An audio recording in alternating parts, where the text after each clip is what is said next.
Welcome back into the Canarian Revolution. This is the save where I am looking to take Tenerife to the top of Spanish football. No team from the Canary Islands has ever won La Liga. Not only is that going to be our main aim, but we are going to try to do it using a squad of players that are born in the Canary Islands only. If you're up to date and you would have seen in the last episode, we would play Real Madrid in the Copa del Rey. And even though we would put up a fantastic fight, we would get knocked out in the fourth round. And the other game in the last episode was against Real Oviedo, and that was as we are pushing forwards to the end of the season. We would come away with a 3-1 victory, which would see us move a step closer to winning the Segunda Division, or La Liga High Promotion as it is now known. In today's episode, I've pushed forwards. It's the 16th of May 2025, and we have a game against Burgos. That game could see us lift the Segunda Division. The other thing of note that has happened since you last been here is we have had our first youth intake, and that is vitally important because that is the crop of players we're going to start to pack out our squad with in terms of the Canarian Island born players. So let's not waste any time, let's jump in and have a little look at that youth intake. So if we go into the youth candidates, we can see here we have had a brilliant intake. It's an excellent, at first look, it appears to be an excellent group of players. And looking at the pitch map here, we have had a number of wide players, we have had some central defenders and some good midfielders also. Looking through some of the names, now it does say here that some of these haven't signed contracts, but they actually have. Not too sure why that's happened, but we have had two left wingers that are rated up to 4.5 or 5-star potential players. We have Thiago, who is a 5-star central midfielder, Nozet Caballo, who is a midfielder right, who also is a 5-star, and Royman, who is a 5-star striker. So quickly running through these, Echede Garces, he is a left winger. As I said, he's one of those that is looking to be one of the best of the crop. He has brilliant acceleration and pace to begin with. He has good dribbling and free kick taking. He also has good work rate. Flair is a little bit low at 7, but bravery of 16 means that I do think he will develop as time goes on. Then Nelson Codina is the next one. He also plays on the left-hand side. Strangely can play as a left back, a left wing back, and as a striker too. So looking at his attributes, we can see that he actually could go on and become one of those gadget players for us. 12 for pace, 13 for acceleration. He has 18 for penalty taking, 15 technique, 14 heading, and 13 for finishing. So he's going to be a dual threat whether he comes in from the wing or plays up top. Thiago is next. He is a player only 5'9", so he's average height for a midfielder. But looking at his base set of stats at the age of 15, 12 for technique, 18 for passing, 13 first touch, has a whole host of mentals that are in the double digits, and strength of 12. A few of the physicals could be built up a little bit more, but I do think that there is a lot of potential to be tapped into at just 15 years old. Nozet Caballo is the next one. He's a right-sided player and again can play as a wing back, a right back, a right wing back, a right midfielder, or an attacking midfielder on the right. So a versatile player with 13 pace, 12 acceleration, 17 for determination, 16 for his crossing, 12 for his finishing, and then a whole host of double-digit attributes down here, including passing, technique, penalty taking. So another one that we are going to look to develop and nurture, whether it be here or out on loan as we look to build the squad. Royman is another one. He's a striker who can play on the right wing and can also play as an attacking midfielder through the centre of the park. He has good pace, he has good natural fitness, he has determination of 18, flair of 16, teamwork of 14, vision of 12, technique of 16, first touch of 14, and finishing of 14. So that is a run through of our 5-star potential recruits. We also have a few other players here that we are going to sign to contracts. Now it is a bit strange. This is where the little caveat of Canarian Island born comes into play, and because they're coming through our youth academy, we can get away with some of these. So the first one is Yedel Saez. He's a Spaniard who is born on the island, so we have no problems there. He's a goalkeeper. But the next two that we're going to look at, so Al Hadji Diop is registered as Spanish. And when we look at his information, he's also Senegalese and was born in Tenerife. So he is a player that can play a number of positions, whether it be on the left or through the middle, can also double up as a striker, which is good news for us. And the next one is Rui Hawk. Even though it says English here, once again, he was born in Tenerife, so qualifies to play for Spain or England, depending on where he wants to declare for in the future if he reaches his full potential. Only a 3.5 star potential there, moving up to 4 stars, but again, he's another one that I think we can try and either loan out and develop or develop in club, and he could turn into something quite good. There are a few other players that came in that weren't quite as good as the top of the crop. We do have players like Alin Tabana. He sadly won't qualify for the save because he was born in Romania and has popped up in our youth intake. We have Kasper Wiklund down here. He is showing as Swedish, but he's actually born in Tenerife and qualifies to play for Spain also. And then down at the bottom, there are a few players here. Sebastian Perez, I don't think will make it. And then we have 2 other Spaniards that I don't think we're going to offer contracts to either. So a good crop of solid youth intake is what we're going to really need to build this save around. And I think there we have a decent amount of talents that we can work with, either at the club, as I said, or loaning them out into the Spanish like feeder system and see what we can get out of the players. And maybe in a season or two's time, we can bring them into the first team. And hopefully these are the names that you're going to see helping us lift a La Liga title. The other thing to bring you up to date with then is the schedule. So we left off after the Real Oviedo game where we won a 3-1. Since then we have had a 3-3 draw with Huesca, a 5-1 victory against Cordoba, a 0-0 draw against Cartagena, a 5-0 victory against Albacete, and a 1-1 draw against Almeria. In terms of the league table, that leaves us on 90 points from 39 games, and with only 3 games left to go, I believe. There is a 9-point gap, an 8-point gap, sorry, and 9 points are available. So technically, Granada can only get on to 91 points. So if we get a draw or a victory in today's first game, which is Burgos, in fact, it will be the only game if we win it. If not, there will be a second game. But if we beat Burgos and lift the title, we will just have the one game in this episode and we'll run through the end of season stuff. So let's have a look then at how we are going to line up. We have already set the team. So we've got Salvi in goal, Medrano, Leon, Amo and David Rodriguez, Alonso, Nizan, Cantero, Romero, Teto and Chinedu Solomon is back at the top of the pitch. So let's jump in and have a look at how we are going to get on. Can we win the league at the first time of asking? That is the big question. Hopefully, the lads can give it their all and we can go and party after the game with the title in the bag. But the first highlight is going to go to Burgos as they're in down the left-hand side. It's a cross that is dealt with by Salvi. Let's see what he does with it.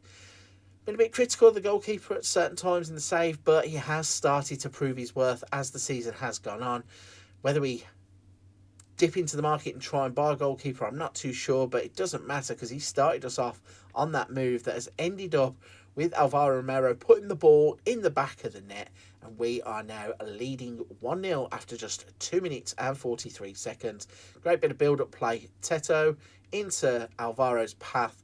He beats the goalkeeper quite easily across the goal as he bursts into the box. So the start that we were looking for is in place, and it means that if everything was to finish the way it is right now, we'd have an 11-point lead and we would be champions. So it's played into the middle to Leon, goes out wide to Medrano. He comes back to Leon. He comes inside to Nizan, and then you've got Amo who's moving forwards. Teto out wide to David. He's going to try and beat his man. The cross comes in, and before Solomon can get there, it's kicked out for a corner kick. So let's get this cross into the box. What can Medrano do? He's going to go deep with the cross. It gets headed up in the air, and Cordoba is bringing it away. And luckily for us, that is where it ends. So 2 shots, one of which have been on target and obviously produced the goal. An XG of 0.68. But Burgos have only had 1 shot in the first 25 minutes, so we're dealing with them and their system quite easily. It seems like both teams are matching up in that 4-2-3-1 formation, and it's kind of cancelling each other out. But there is a highlight again as Leon plays the ball forwards to Cantero, plays it out to Medrano. Nice ball into Alvaro, who's into the box again. This time the shot goes straight at the goalkeeper. He probably should have done better with that. I think if he had the chance again, try and lift it across the goal like he did for his first goal, and he might have scored. Ring down the right-hand side. David looked like he might have drifted offside, but he still gets the cross in. And the ball's up in the air, where Javi Alonso is now going to play it forwards. Alvaro plays it through to Cantero, who makes it 2, but this one's going to come back, I think. They're going to have a look at it at VAR level. It looked like he just moved before the ball. Yeah. Some of these ones with the VAR on this game, you can just tell that they've moved a little bit too soon. And there he is. He's a full yard offside. In fact, 2 of them are offside. So if either of them would have played the ball, the goal wouldn't have counted. So can't really complain about that one. First half is going along nicely, though. We have got Salvi, David Rodriguez, Romero, Nizan, Medrano and Teto all having a 7 or better average rating. So we're not going to change anything at half-time. We've had 6 shots, 2 of which is on target, and a 0.95 XG. We have the lead. So we're going to roll things on, and as usual, we'll make changes around the hour, 65-minute mark, and then see what we need to do in terms of legs, although we now have a player who is completely writhing in agony on the floor. And then he gets up. Teto wow, was he playing a decoy? That was amazing. If he was not genuinely hurt and he played a decoy, that is fantastic. Because 1 minute it looks like he's going to be substituted, and there he is now with an assist, playing the ball through to Amo, who has just lifted it over the goalkeeper, and it is in the back of the net. Crazy. It's not even showing that Teto is actually injured, and he now has an 8.2 average rating. So I am shocked and confused as to what actually happened there, because looking at the start of the highlight, I was convinced I was making a substitution at that point. But yeah, it turned out that he would get an assist and boost his average rating, and he's going to get another, well, almost got another assist there.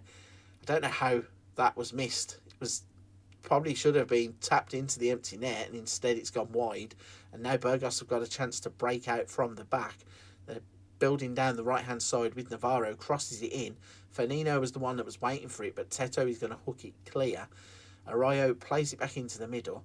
If we could pinch the ball somewhere high up the pitch, this game is wide open in terms of the gaps in behind. But Fernino is in, and they've actually gone and got a goal back. So a little bit nervy now going into the last couple of minutes, last 24 minutes of the game. We look like we're on course to go and just wrap the title up at the first time basking, and we now are looking over our shoulders a little bit. 2-1, got to hang on. We're going to make some changes because we want to keep the players fresh. Bueno could come on for Chinedu Solomon. We can have Herzog come on in place of Amo. We can have Pedromo come on in place of Romero. So let's see if any fresh legs can give us the impetus to get us over the line. I mean, in terms of the game, we're actually dominating possession, 62% of the ball. We've had the 12 shots and 4 on target, but I just know the way this game sometimes comes back to bite you if you don't take your chances. It's looking good, but 6 minutes added on at the end. And we always know there's going to be a highlight somewhere, and here it is. Burgos are going to have the chance to play the ball over the top, but we intercept it. Can't get it clear, and it's lumped forwards. David clears it. Teto's just going to head it on. We now just need to get the ball back and wind the clock down. Conceding an equaliser here wouldn't be the worst thing in the world because it's not a loss, but to have a 2-goal lead and not win the game would be disastrous. Luckily for us, it's touched wide. They're going to have a corner with 1:30 left on the clock. And as it's crossed in, keeper doesn't come this time. Teto's chasing the ball free that's dropped to Perez, who crosses it in. Salvi comes and takes it. I would full on encourage him to do the Jordan Pickford flop on the floor. But the play's going on and Teto's got the ball. He's looking for a pass clear, but he's not going to get anybody. It's dropping nicely for Burgos here. They've crossed it in and they've missed another chance. I think it's actually took a deflection. It's going to be a corner. So Danny Ojeda is going to cross it in. Salvi's come running out and collected it. And once again, just go to ground, slow the game down and get out of there. Luckily for us, the game has finished. It's full time. We have come away with the 3 points that we needed to be champions. We've had 13 shots, 4 on target, 60% of the possession, and we have had a 2-1 victory. So we don't get a title lift at this level. That's a little bit strange.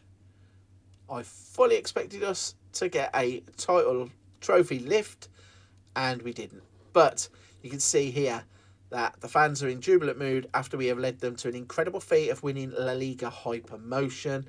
Once again, confirmation that we have actually won the league. If we go to the competitions, we now have an 11-point gap.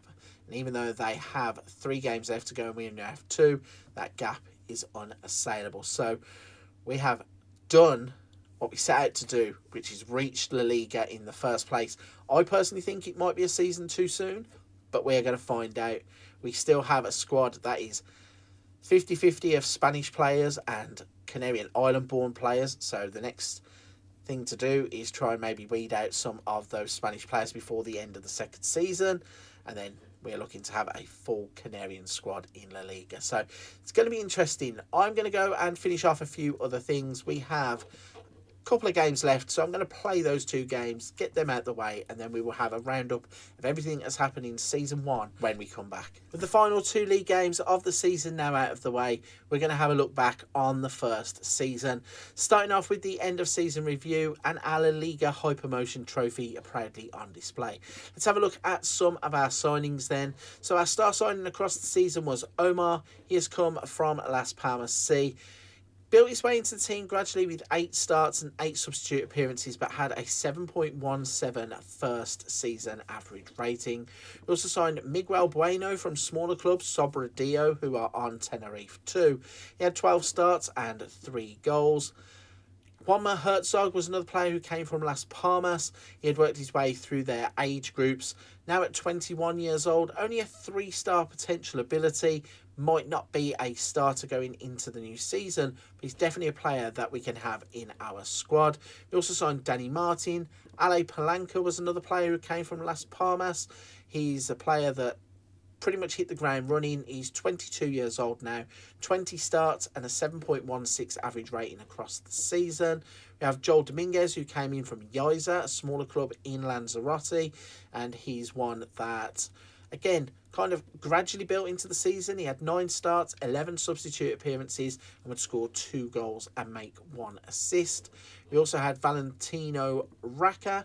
He's a centre-back, 19 years old, valued up to £5 million now. He came from Las Palmas too. He made 20 starts across the season and had a 6.87 average rating for the season. So some interesting players that we brought into the club, all of them obviously born in the Canary Islands. So some of the younger ones we're going to look to build around, the likes of Perdomo and Bueno. And we have some of the older ones who might be replaced if we can find younger counterparts. But having said that, we do need some experience in the squad, and once we start to eliminate the Spanish players over the Canarian players, we're going to need a squad of at least some kind of experience. So we might have to see what happens with a few of those. In terms of a season to remember, so we have won La Liga high promotion with 99 points. We had a win-loss record of 31 wins, 6 draws, 5 losses, 75 goal difference. We kind of blitzed our way through the season.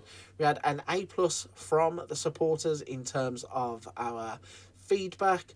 Waldo was our top goal scorer with 20 goals. We had 17,767 as an average home attendance, and we would win the league. In the Copa del Rey, as you would have heard me say earlier, we got through to the 4th round where we were knocked out by Real Madrid. In terms of moments to remember, the biggest win was a 6-0 victory against Mirandes. Our match to remember was a 3-0 victory against Eibar, and that also contained goal of the season, which would go to Waldo with a lovely goal from the Tenerife left winger as he scores a well-struck effort. In terms of finances, so the club reputation is a 3-star national reputation club, and it hasn't changed. We have 2 new deals that are worth 1.16 million per per year. In terms of the revenue, 1.53 in sponsorship and 5.43 in broadcast revenue.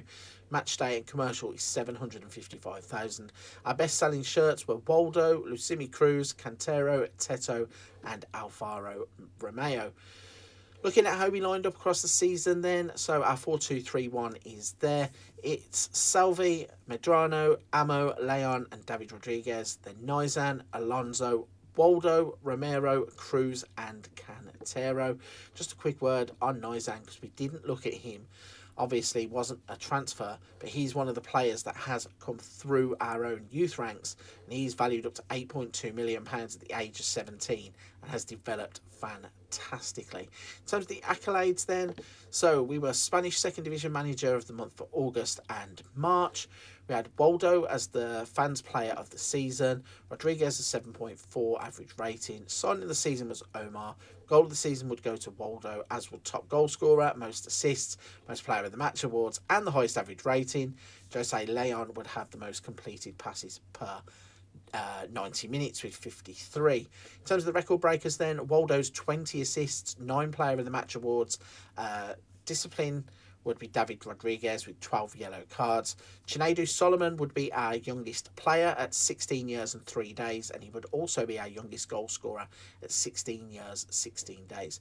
The only other thing to show you here is that with Waldo, he's born in Badajoz, so he's going to be leaving the club maybe in the summer transfer window or the winter transfer window, but that kind of output from a player is sorely going to be missed when we just merge this into a Canarian Island team. So this is the wrap up. We have won La Liga high promotion, and we really knuckled down towards the end of the season to go on and hammer that success home.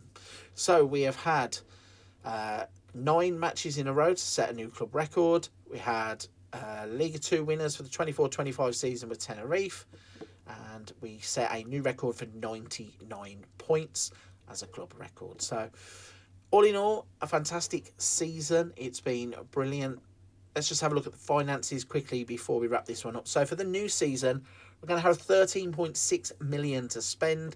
Our wage budget is 170,000 and we're only spending 88,000. So we're in a good position to go into La Liga and make a really good fist of it at the first attempt. The big problem that we're going to have is that we are now only going to be really looking at Las Palmas as a club that are bigger than us in terms of the Canary Islands. So maybe it's an attempt to rob some of their youth players or maybe some of their fringe players just to improve us.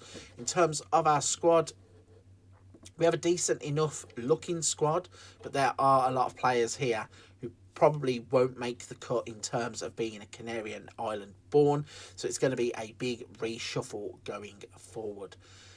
So a big job on our hands, but we have successfully navigated our way into La Liga for season number 2. I'm going to leave it here, and what I'm going to do is go off and then advance to the new season, and I'm going to see what we can do in terms of a bit of wheeling dealing. Can we bring a few players in here and there?